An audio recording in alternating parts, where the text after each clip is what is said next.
Good evening, and welcome to the very first in a series of Georgetown African American Historic Landmark Projects lectures leading up to the installation of over 40 plus historic bronze markers featuring the accurate stories of African Americans who lived in, worked in, and assisted in building Georgetown.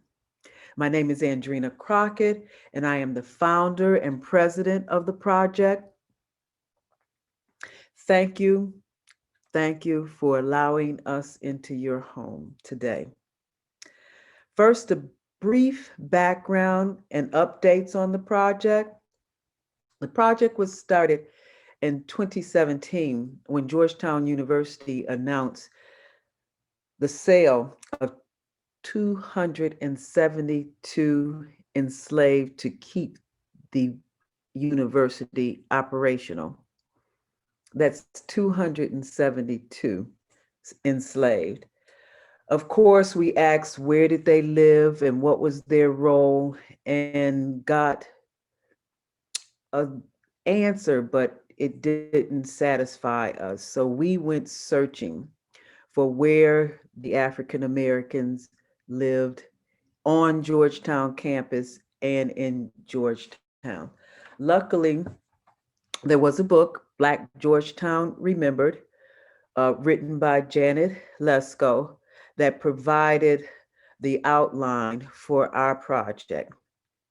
In 2017, the United Nations designated Georgetown waterfront a UNESCO site of memory, and we will be building a memorial on that site.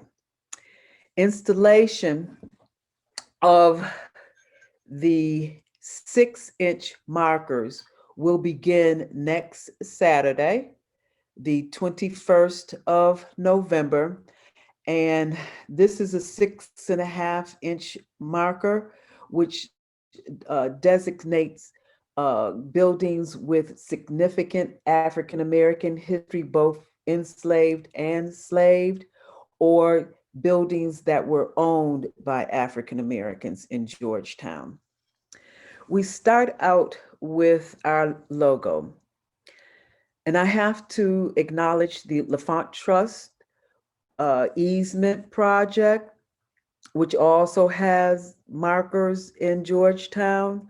They encouraged us to design a marker, a logo that was more um, indicative or more reflective of our heritage.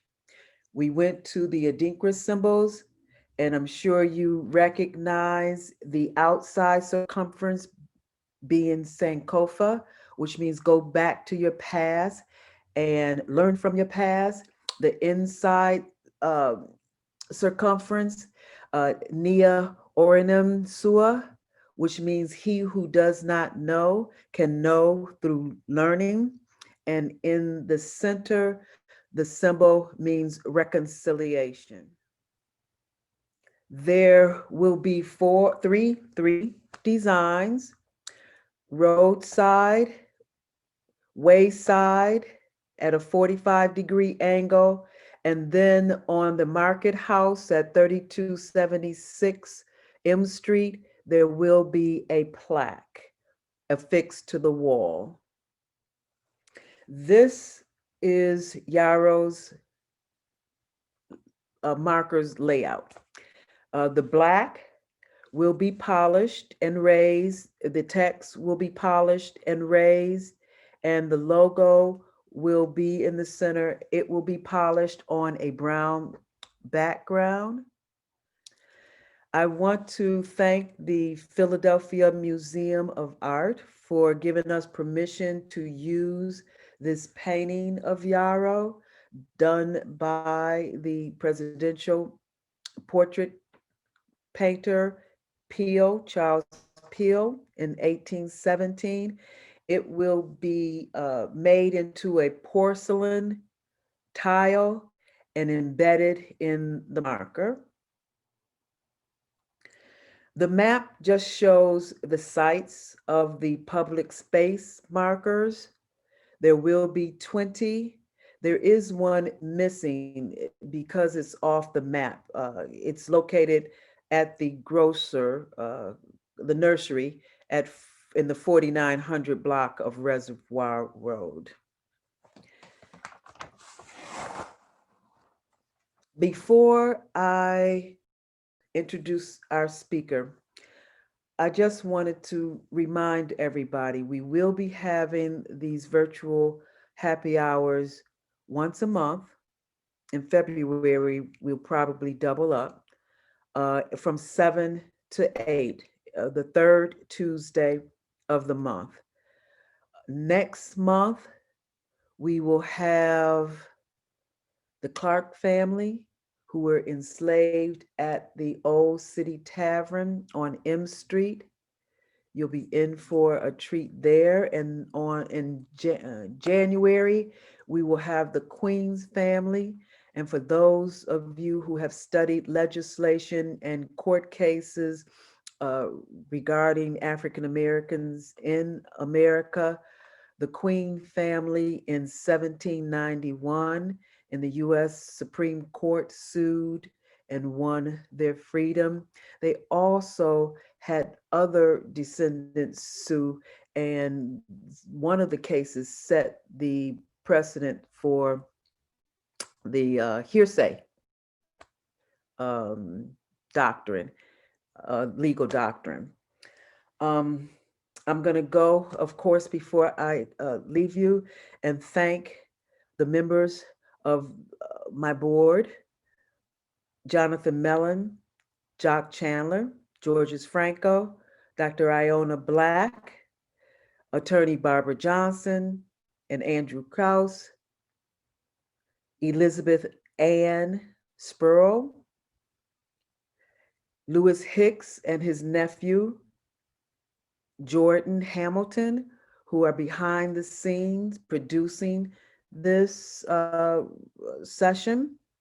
I want to also thank Jerry McCoy at the Georgetown Neighborhood Library. If you have not been to the library, the Peabody Room is a treasure trove of information. I want to thank C.R. Gibbs, Janet Lesko, and Valerie Bebbs for putting in the time and work to produce Black Georgetown, which is the foundation of our project. To our speaker, oh, I forgot. How can I forget?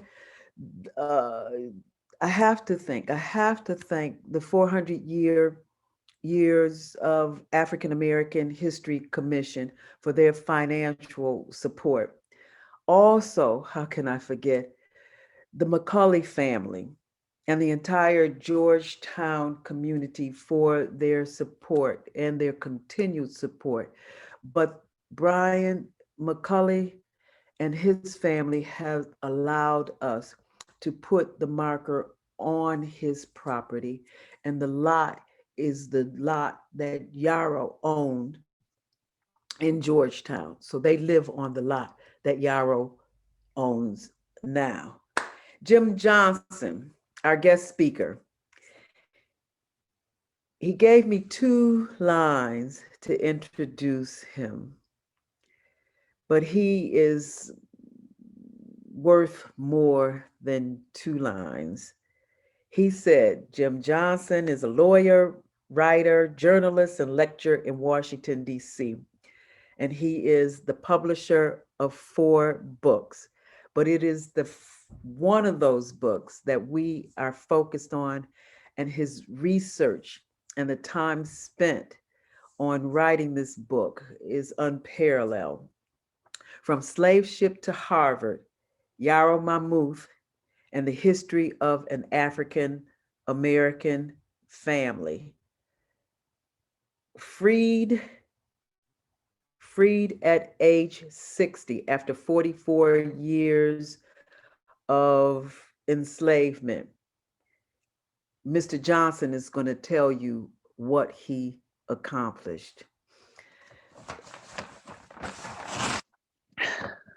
The Library Journal describes the book as a historical narrative, part genealogical detective work. His book will appeal to a range of academic and general readers, especially those interested in race relations in early America. The Metropolitan Museum of Art states this book is in turn disturbing and elevating, horrifying and inspiring. It is impossible to ignore. A masterful a masterfully researched detective story with a wealth of detail about the rise of an African American family.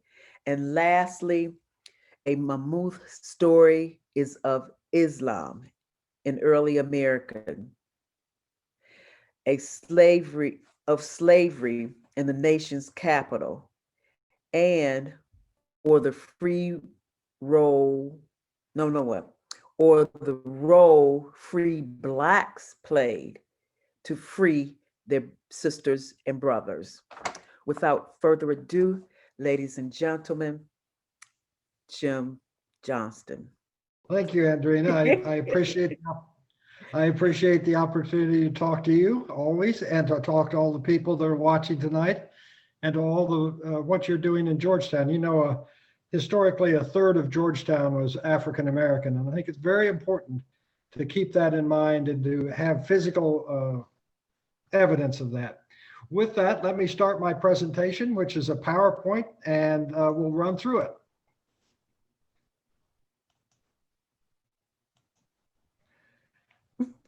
The book is From Slave Ship to Harvard. I'm sorry, this is starting at the very back. We'll have to go back through this, all the way back through the slides. You're going to run through these slides backwards. And when I did this book, I'm just going to first, people ask me why I did this and how I got interested. And this is the way. I was at the Georgetown Public Library researching a book, and I was in the Peabody room. And some of the pictures, such as this one, actually were taken the day these things happened.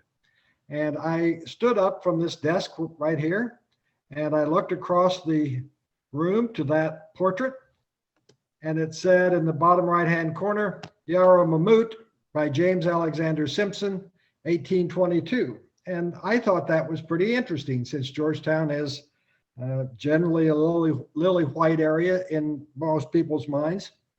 So I went home and Googled the name, and I got this portrait, which was by Charles Wilson Peale. A friend of mine was the director of the National Museum of American Art, and I asked her about this man and these portraits. She said, I don't know anything about African American portraiture, but I can tell you that any portrait of an African American prior to the Civil War is rare, and you have two of the same man, so you might do something. And it took 8 years. And I decided when I finished to tell the story as a story of race in America. And with that, I start with tobacco. We think that slaves were brought to America for cotton, and that's not the case. Cotton gin wasn't invented until 1795.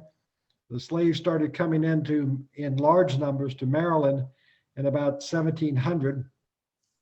And it was because of this tobacco plant, because it was the cash crop that would buy goods from England. And it started in Jamestown very early on and spread to Maryland when Maryland got founded. And so the whole goal was to raise tobacco and ship it to England. At first, they brought in indentured servants and convicts from the Great Britain. But then, as I said, by 1700, they began turning to slaves from Africa. Tobacco had to be, the whole point was to get it to Europe for sale. And so what they would do would put it at the end of the growing season, cure it and put it in these hogshead and roll it down to a body of water where they could float it down on a skiff to some port that would handle sailing ships. But if you roll it more than 10 miles, it ruins the tobacco. And therefore, as a result, when you look at a Google satellite of Maryland, you can see the water areas, the Chesapeake Bay, these rivers in Virginia, and the Potomac River. And so all of these tobacco plantations had to be within 10 miles of one of these bodies of water. And they kept going up the Potomac until they got here, where there's a 40-foot deep hole in the Potomac. And this was the last tobacco port on the Potomac. And we know that today as Georgetown. And that 40-foot hole was dug by Rock Creek, and there's the Kennedy Center. So tobacco explains both why there were slaves in America and also why the capital of the United States is located where it is, because it was close to George Washington's Mount Vernon and just east of the tobacco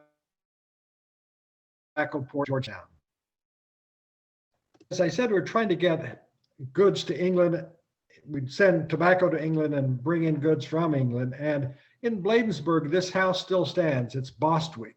And it was built by a man named Christopher Lowndes, and that's Lowndes. And he was an importer and exporter. He'd export the tobacco, he'd import pins, hammers, nails, everything you needed, and sell it. And again, this is in Bladensburg. But he also imported slaves. And in fact, the Lowndes family were big slave traders, transatlantic slave traders. This is from the Transatlantic Slave Trade Database. If you've never been there, it's a great resource. But there were 4 Lowndes brothers, Christopher here and another brother here.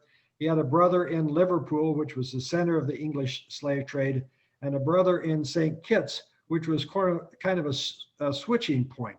The slave ships would come from Africa, and when they got to St. Kitts, they would be told where the best market was. If you go to the Transatlantic Slave Trade Database, you will see that one of the Lowndeses was involved in ships over a period of 40 years that brought over 10,000 slaves to the New World. They were the second largest slave traders in the colonies. And in fact, Christopher Lowndes' son, Francis, as you can see here, actually captained 3 slave ships to Africa. So they got their hands very dirty. Francis Lowndes built, this is Tudor Place in Georgetown. You may know it's fanciest house in Georgetown. Francis Lowndes was responsible for this part, and then when they sold it, the Peters built this part. But this very fancy Tudor Place was built by money from the transatlantic slave trade. This man is Benjamin Stoddard. He married Christopher Lowndes' daughter. He was the first Secretary of the Navy under John Adams. So this is how high up in the government of the United States the slave trade went at that period of time. The ship they used commonly was called a SNOW, S-N-O-W, or S-N-A-U. It was a shallow 2-masted vessel. I call it the Federal Express of the slave trade because it could sail up the rivers of Africa and buy 5 or 10 or 20 slaves here. And then when it got a full ship, it would sail to America or to the Western Hemisphere and sail up the rivers there and sell them to the plantations. And as I showed you with that Google Earth shot of Maryland, there were rivers all these plantations were on some kind of river, so the slave ships usually could deliver the slaves right to the plantation. This is how a slave ship captain described the ships and the conditions. The slave lodging rooms below the deck are sometimes more than 5 feet high and sometimes less. And this height is divided towards the middle, for the slaves lie in 2 rows, one above the other, on each side of the ship, close to each other, like books upon a shelf. I have known them so close that the shelf would not easily contain one more. Cramped for want of room, the slaves are likewise in irons, for the most part both hands and feet, and 2 together, which makes it difficult for them to turn or move, to attempt either to rise or to lie down without hurting themselves or each other. And the slaves would be kept below decks for the entire voyage, which would last anywhere from 1 to 3 months. Many would die. It was said that on the open ocean, a slave ship could be smelled for a mile away because of the terrible conditions on the ship. That was written by this slave ship captain named John Newton, who after 3 voyages got sick of it and became an Anglican minister. And in fact, he was the religious force behind the move in England to abolish the slave trade. And he also was a songwriter, and he wrote this hymn, Amazing Grace, which is one of the reasons it's become a symbol and a song for human rights around the world. Yarrow Mamout now. And when he was in the early part of the 1700s, he was a Fulani Muslim, and they were in Mali. And they began moving to the coast of West Africa. And when they did, of course, they ran into religious wars with the indigenous populations in these countries, mainly Senegal and Guinea, to some extent the Ivory Coast. And these wars broke out. And when they did, the Fulani, who had organization, European weapons, and alliances with Europeans, usually won. And when they won, they take their prisoners of war and sell them to the slave ships.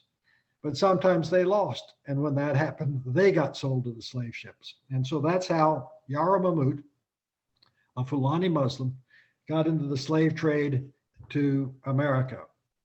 Now, when John Newton and others tried to get Parliament to abolish the slave trade, they developed this drawing, which shows these terrible conditions on the slave ship. But as I was writing the book and doing my research, I knew one thing. I had a portrait of one of these slaves, and therefore, throughout my research, I focused, and this presentation, I try to focus on portraits. And therefore, there's this portrait of Ayuba Suleiman Diallo. He was another Fulani Muslim. He was brought to Maryland 20 years before Yarrow in 1732. He was educated, he could read and write, and his father was a imam in West Africa. So when he got here, he was taken out to the eastern shore and put on a tobacco plantation.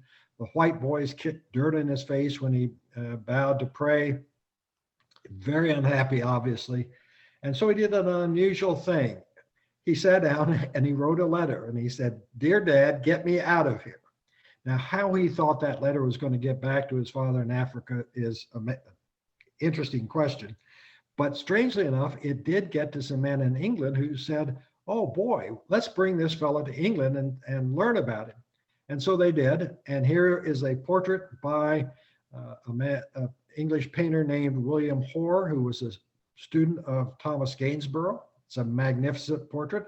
It's in the National Portrait Gallery in London. And this portrait and the portrait of Yarrow Mamout by Charles Wilson Peale are two of a handful of paintings of men who were on slave ships. So these are very rare portraits. Here is the ad for Yarrow Mamout's arrival in Annapolis from the Maryland Gazette. Just imported in the Elijah, Captain James Lau, directly from the coast of Africa. A parcel of healthy slaves consisting of men, women, and children, and will be disposed of on board the said vessel in the Severn River on Thursday, the 4th day of June, 1752, for sterling money, bills of exchange, gold or paper currency. Benjamin Tasker Jr. and Christopher Lowndes, the slave trader I was telling you. But Lowndes had married Tasker's sister, so these men were brothers-in-law, and Tasker's father was the acting governor of Maryland. So that, again, that's how high up in the slave trade this went. I mean, in the colonial governments this went. Here's Annapolis, the Severn River, the port of Annapolis. My guess is the Elijah was anchored right about here, and there's the Naval Academy. And I have another portrait, Elizabeth Tasker Lowndes. This is Christopher Lowndes' wife, done by Charles Wilson Peale. So, you know, Peale was painting both slave in Yarrow and the slave trader's wife. She doesn't look terribly good in this because she was dying. Now, Yarrow got to America. He was owned by first Samuel Bell until he died, then Brooke Bell, his son, until he died, and then by Upton Bell, who freed Yarrow. And you can see Upton Bell has a miniature. So I have, again, portraits not only of Yarrow, but also of the last man to own him. Samuel Bell was a tobacco planter. He had 63 plantations around Maryland. He also was the sheriff of Frederick County, which ran from Rock Creek to the mountains. And he was a sort of an engineer, and his specialty was water mills. And this is Pierce Mill in Rock Creek Park. I suppose many of you know it. This isn't his building, but he was the first one to put a mill there. And then he moved up to Sharpsburg to the Antietam Iron Works and used his water-powered mills to help pound the iron or in forges. And his house was here, Kelly's Purchase, right off the Antietam battlefield. It was a field house built during the Battle of Antietam, just this red brick house. And Yarrow went with him. And when Samuel Bell died in 1777, his will contained a bequest of my Negro boy Yarrow, and that's Yarrow Mamout. And the word boy doesn't mean the pejorative sense it does today, but rather a body servant. That was someone who accompanied his owner around all day. He was more than a valet. He would, in the case of Samuel Bell, he would be a second gun for a sheriff. He'd be someone to talk to while you're riding around as going to all these plantations. And he would meet the important people. So Yarrow Mamout, therefore, was able to see Maryland and the colonies in a way a field slave couldn't do. He could see how all of this worked, how big it was, and he understood how to do business, and he learned how to do business, and he met men who would later become important in Georgetown, so that when he got free, he had people who had known him most of his life. So it was good for both of these people. Slavery is not good, but if you're going to be a slave, the body servant is the way you want to do it. When Samuel Bell died, Brooke Bell inherited him. There's a 2,000 acre estate out here. This is River Road, west of the town of Potomac. And Belmont was a 2,000 acre plantation out here. And it was marked by Bell Mountain Road. And on down the road is Bell Spring Road. But right across river from this sign is this. This is a water mill. And this was on the Bell property. And I'm sure Yarrow helped build this water mill.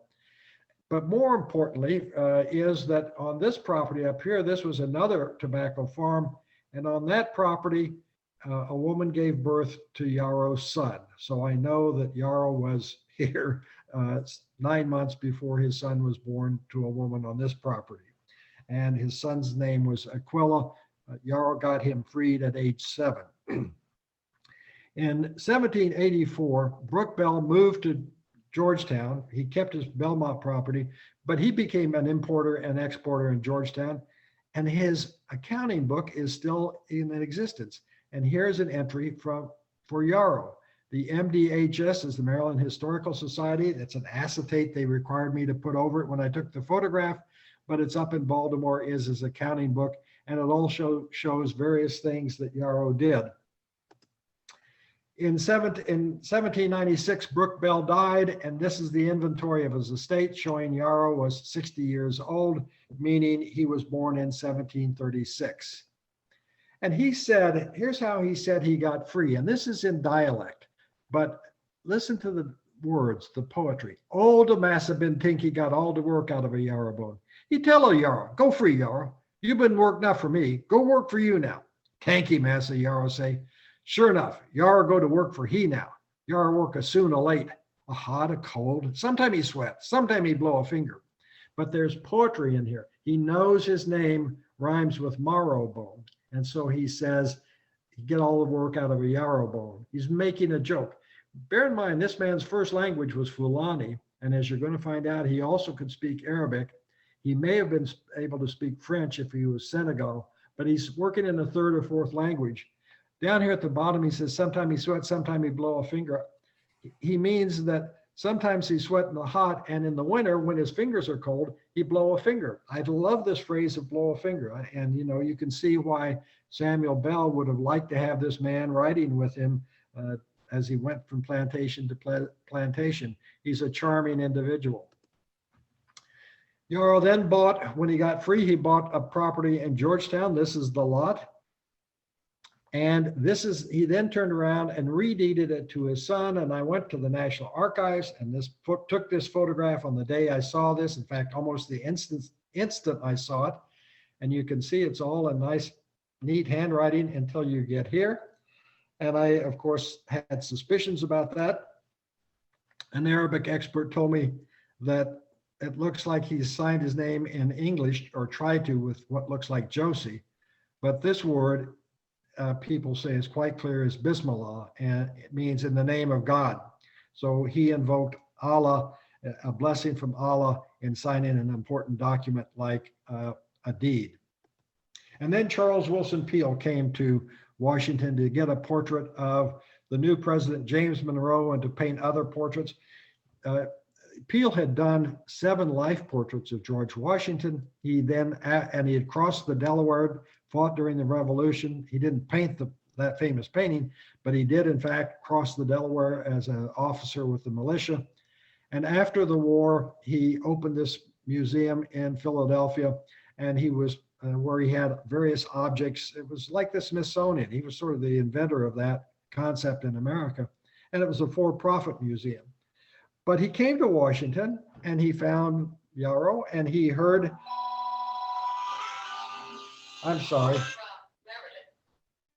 he heard about Yarrow and heard that he was opening, heard that he was had a house and lot and owned bank stock.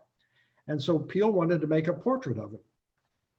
And I do want to talk about, there's no good record for why Peale made this portrait this way, but if you notice, he's got a big great leather coat on. And you see the great coat here, that's Peale's. Yarrow couldn't afford that. He's got a blue jacket on, a red waistcoat, a white shirt. But Peale actually believed that Black people and white people were equal, and that if you gave them equal opportunity, they could get just as far. And so I view this as Peale saying, look here, this is a wealthy Georgetowner. He just happens to be Black. And that is sort of a political message I see in this, but there's no record as to why he painted it this way. Clearly, it's an elegant painting. Peale talked to the woman who had owned Yarrow, Brooke Bell's widow. She lived in this house, which is right across from Tudor Place today. So I can see Peale walking up there and talking to her and getting information about her. And then Yarrow died in 1823, and Peale wrote this obituary in the Gettysburg Compiler. And it's February 1823. Died at Georgetown on the 19th Ultimo.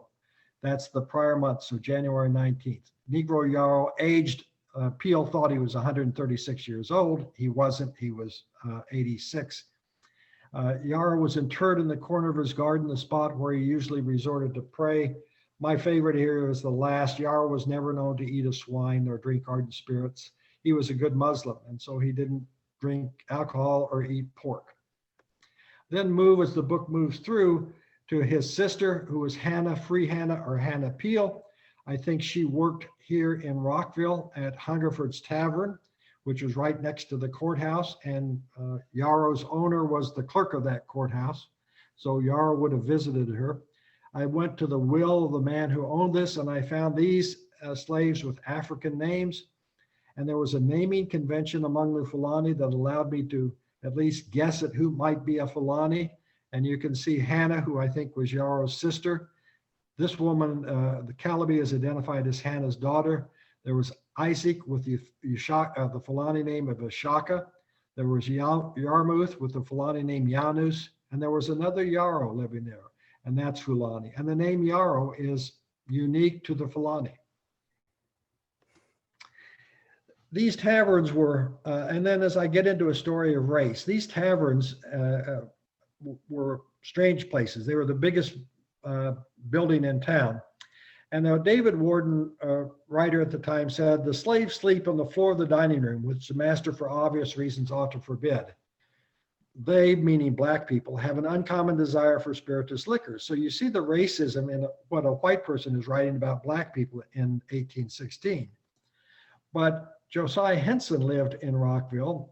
And he was the model supposedly for Uncle Tom's Cabin, and he wrote an autobiography, and here's how he described white people in Rockville at the time. And this is the same time as David Warden was writing. My master's habits were such as were common enough among the dissipated planters in the neighborhood, and one of their frequent practices was to assemble on Saturday or Sunday and gamble, run horses, or fight gamecocks, discuss politics, and drink whiskey and brandy and water all day long. They were not able to find their way home at night, and each one ordered his body servant to come after him. And when quarrels broke out, when pistols were fired and dirks were drawn, it was the duty of the slaves to rush in and drag his master from the fight and carry him home. So you can see this is the way Black people saw white people and their proclivity for alcohol. This sounds much truer than what Warden wrote. I then moved to Hannah's daughter, this Nancy Hillman, who was Yarrow's niece. She lived in Frederick.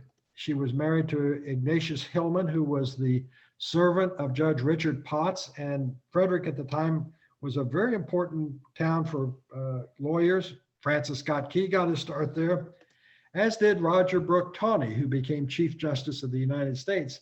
And Tawney would have known Yarrow's niece, Nancy Hillman. The Hillmans were a very prominent Black family in Frederick.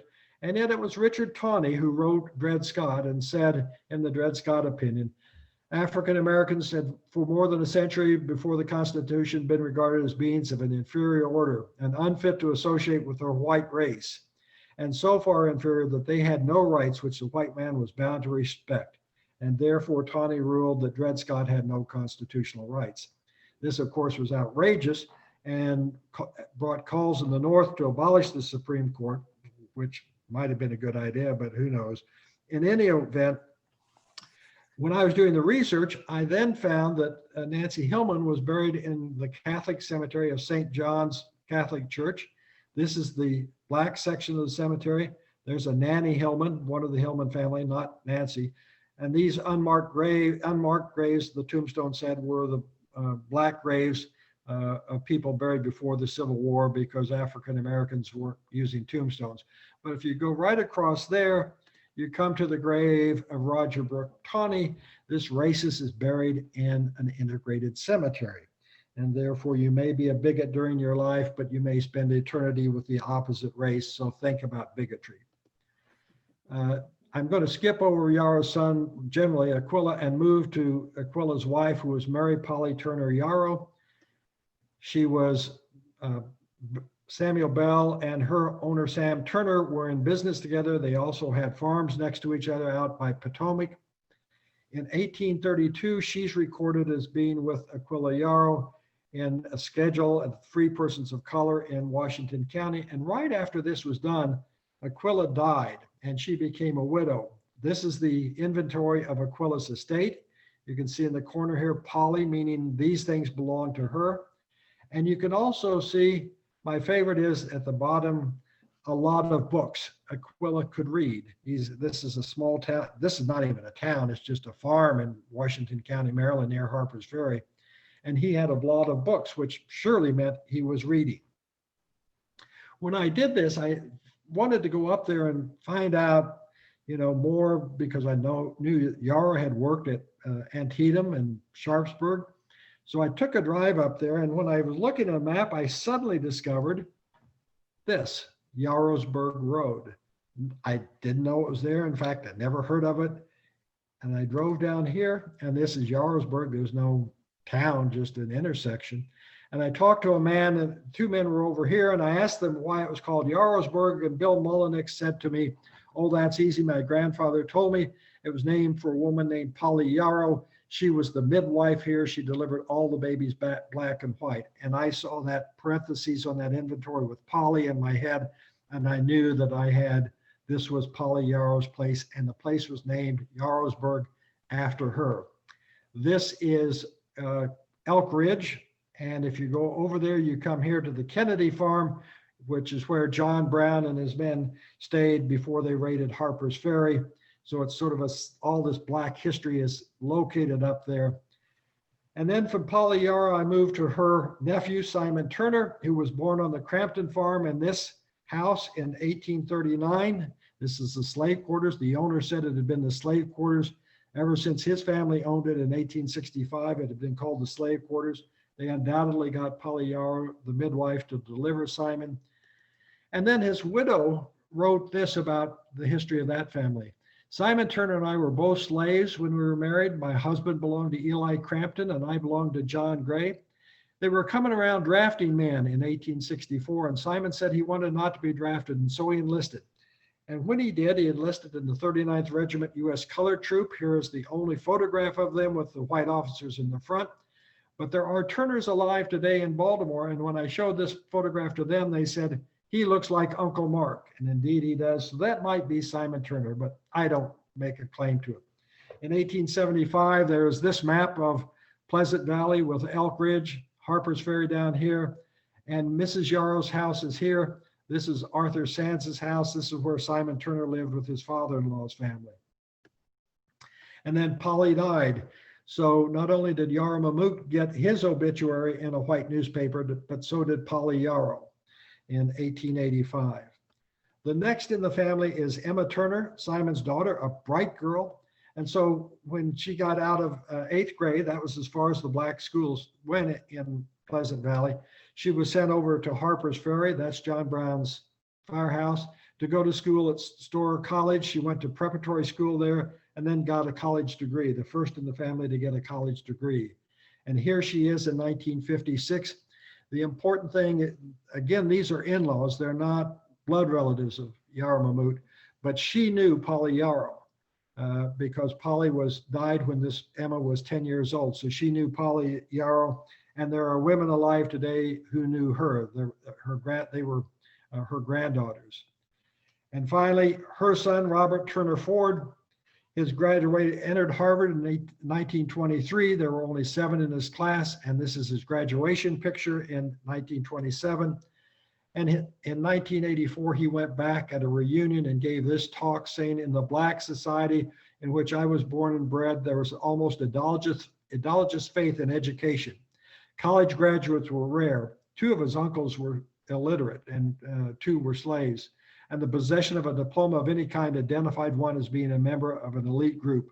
A graduate of Harvard with all of its traditions was viewed as the epitome of academic and social merit. I got a lot of my research in Yarrowsburg at Mount Moriah Church. This is Simon Turner, the Civil War veteran's tombstone. It says he fought to save the Union. And I've led you through all of these people in this very short talk. And here's the Turner family when I met them in my research. This is Robert Turner Ford's daughter, Alice, and these are her cousins, Denise Dungy, Cynthia Richardson, Emily Willis, and Gloria Dennis. And she passed away right before the book was published. And then in 2015, they did an archaeological dig in Yarrow's backyard of his house. And the red soil here is the soil from his time, and they had to dig through all this overfill to do it. And one of the objects that always entranced me was this. It was a box buried at the level of Yarrow's soil and purposely buried. As you can see that it was put there and then fill dirt put around it.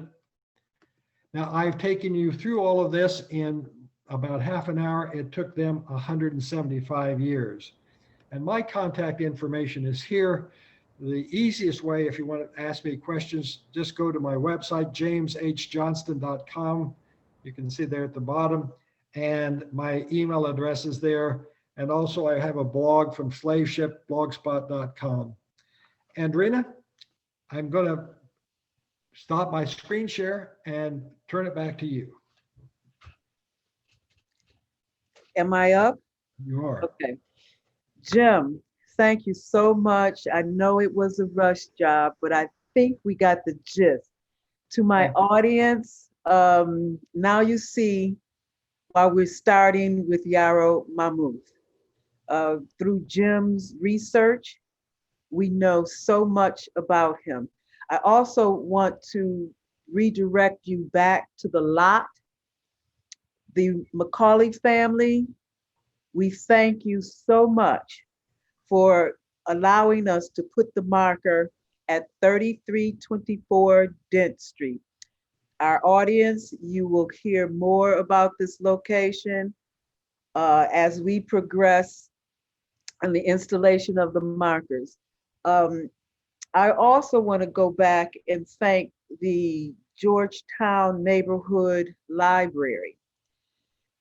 Those who have not been there, it is a treasure trove of history, focused almost 100% on Georgetown. I also want to thank the National Park Service. In 2019, Georgetown waterfront was designated as a UNESCO site of memory. And through the determination of Superintendent Washburn, we will be placing a memorial on national or federal property in the near future. So stay tuned for that. The webinars, the virtual happy hours will be every third Tuesday from 7 to 8. In December, we have the Clark family who were enslaved at the City Tavern on M Street. In January, we have the Queens family who in 1791 sued in the United States Supreme Court and won her freedom. Remember the name, Mary Papa Queen. In February, we have the Wormley family who own the Wormley Hotel right across the street from the White House. There will be a list coming out, but I want to get some questions from our audience before we go and in our last few minutes. So I'm going to turn it over to Jim again to answer some questions. I see that there's a question about the Diallo painting. Is that a Quran hanging around his neck? It is indeed. It's a miniature Quran. When he got to England, when people arranged for him to be taken to England, and William Hoard did that painting, they bought him those clothes, traditional clothes, and they asked him to dress up as he would in his native land. And so he did that, including the Quran around his neck.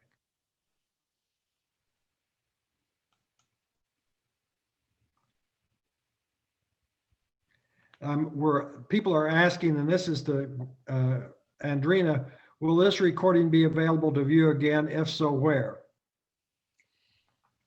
Am I on? Yes, it will be. It will be. It is being recorded. ASALA, the Association for the Study of African American History and Life, will have it posted hopefully soon. And hopefully they will also be recording December's happy hour. It will be uploaded to our website. If anybody is interested in it before, you can email me and I can send you a copy. Brian, you can get whatever you need, so I will be sending you a copy. I have another question. Was he ever able to go home? I don't know whether you mean by he, Diallo or Yarrow. Yarrow was not able to go back to Africa. Unfortunately for Suleiman Ayuba Diallo, he was sent back to Africa to spy on the French because Guinea was English colony and Senegal was French colony. And so he went back to Africa voluntarily and was supposedly to spy on the French. They learned that he was spying on them, or at least suspected he was, and arrested him and put him in prison, and he died in prison. I get another question asking, was Yarrow his first or last name? Yarrow was his last name. It's very confusing. Let me blame it on Charles Wilson Peale. Charles Wilson Peale was pretty old when he did this painting and met with Yarrow, spent 2 days with him, and he was hard of hearing. So I think what happened was Yarrow said, my name is Yarrow. And so Peale wrote that down, and then Yarrow must have said, my name is Mamadou, not Mamout, but Peale heard it as Mamout, and he wrote that down in his diary. And then took the painting back, never labeled the painting. In 1947, Peale's biographer was trying to match up this diary he had with the paintings that were in storage, and he came up with this black person, and he said the only one that can be is Yarrow Mamout. And so that's how the painting got named. But in fact, there was this naming convention among the Fulani. There are only 4 or 5 last names among the Fulani, so they're worthless. They don't use them. When a child is born, they go to a imam or a holy man and get recommendations for a name. And if for a woman's 4th child, if it's male, one of the names that's available is Yarrow. That's a Fulani name. And then, so that we know that he was his mother's 4th child. And then for the first name, one of the names that was available for a boy born on a Monday was Mamadou. And so his real name is Mamadou Yarrow. But Peel got it turned around, and it's too hard to fight history. And so his name has gone down as Yarrow Mamout. Any more questions? If not, Andrina, you can. Have you finished all of them? Oh, no, I've got a couple of more here. Can you tell us more about Yarrow's life in around Georgetown after he was free? Yes, I certainly can. That's an excellent question, and I didn't spend enough time on it. He was freed in 1796. He bought his, he then got a house in 1800, 4 years later. I think he only got the lot, and I think he built the house, and it was a log house. When I went through the tax records, I saw that the lot went from, in tax value, from I think $30 in the early 1800s up to $500 by 1815. So it was a heck of a good investment for him. I think he built the log house on the property. He also bought his son's freedom. He then there's a history told that some of it I'm not sure is true, but he lost his money twice, and because of people that held it for him died, or he loaned it to them and they died, or they got bankrupt. And finally, he earned in his old age $200. But he did, and I don't know how true those stories are. The clearly true story is that he did have a bank account, that he did own stock in the Columbia Bank of Georgetown, probably through his owner's name. And as Yarrow said, it was like a chicken. Every spring and every fall, it laid an egg, meaning it paid him dividends, and he lived off that. He was a brickmaker. He was the best brickmaker in Georgetown. He could earn 1.5 times as much as the white brickmakers did. He wove baskets and things and sold them. He was very devout Muslim and professed his faith. He led the Christmas caroling in Georgetown and went around the next morning to collect donations from the rich white people they had caroled to. And finally, he pulled his money out of the Columbia Bank of Georgetown right before it collapsed, right before it went bankrupt, and loaned money to white merchants. And his niece, Nancy Hillman, foreclosed a mortgage that he had, on a loan he had given. She collected on that, I think, 27 years after he died. So the family kept and knew what they were doing. Do we have more questions? I got to get my. I read this one. Is he a good swimmer? Is that true? It is said he was the best swimmer on the Potomac. Were Yarrow's remains ever recovered? No. In 2015, we thought he was buried on the property when we did that archaeological dig.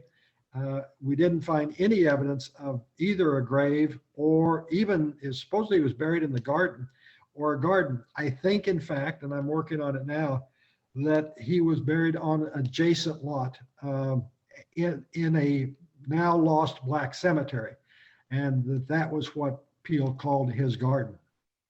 I think we're probably out of time now, so I'm going to end the questioning and turn it back to Andrina.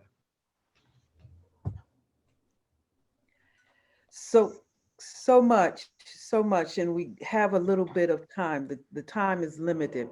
I want to remind everybody, this is about the Marker Project. This weekend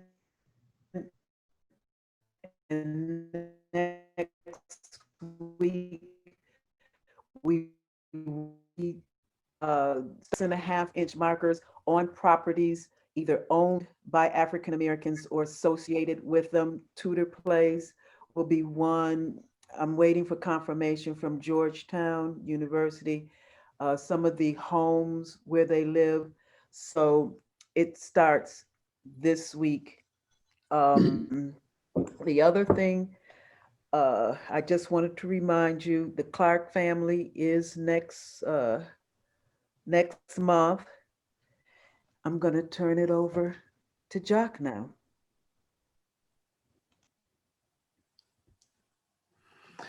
Well, good evening. My name is Jock Chandler, and I'm a board member of the Georgetown African American Historic Landmark Project and Tour. Excuse me. And I want to add my thanks to James Johnston for his enlightening and inspiring presentation, because Yarrow is a very special person, because of his faith, his work ethic, his integrity, and he is an inspiration for all of us. And it's proper that Yarrow is the first subject to be highlighted from the historic markers that will be installed throughout Georgetown. And at this point, this is where the visitors will become part of the program. And what we're doing is you'll be able to help maintain our American history, because these markers don't install themselves. It takes money. It takes money to manufacture them. It takes money to install them. And it also takes money to maintain them. We need to do it for a 50-year period. So if you're encouraged and inspired by the accomplishments of an everyday person under extraordinary circumstances, just as Yarrow was able to read and write, he was bought property and was investing in stocks, we want you to invest in maintaining our history. So any amount that you can present or offer for us is greatly appreciated. Donate what's ever available in your budget, and you can donate the price of a book. The work of uncovering the history of Georgetown's African Americans has only just begun, and you are a crucial part of that work. As the IRS has not yet issued our organization a 50C3, you can donate through the website. It's www.gaahlp.org. And you can donate through PayPal or the contact information at info@gaahlp.org or at 272gcg@gmail.com. And as always, your comments and suggestions are welcomed. And we hope that you'll join us in our next presentation. As Andrina mentioned earlier, these are scheduled for every third Tuesday of the month from 7 p.m. to 8 p.m. And the recording for today's lecture will be available on the website. And again, thank you for your participation and support. This concludes our program. And as Edward R. Murrow closed, good night and good luck.